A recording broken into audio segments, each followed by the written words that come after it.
Security एहलकार मेरे घर दरवाजे तोड़कर घुसे।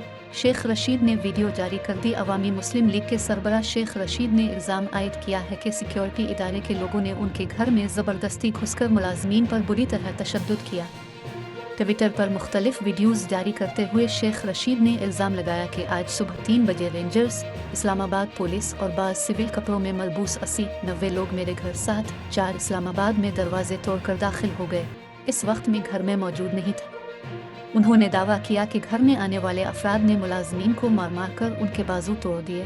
हसब मामूल मेरी दोनों गाड़ियां, लाइसेंसी असलहा और CCTV फुटेज भी साथ ले गए। दूसरी जानिब शेख रशीद की जानिब से शेयर की गई वीडियो में घर के टूटे तालों और कमरे में बिखरे सामान को देखा जा सकता है।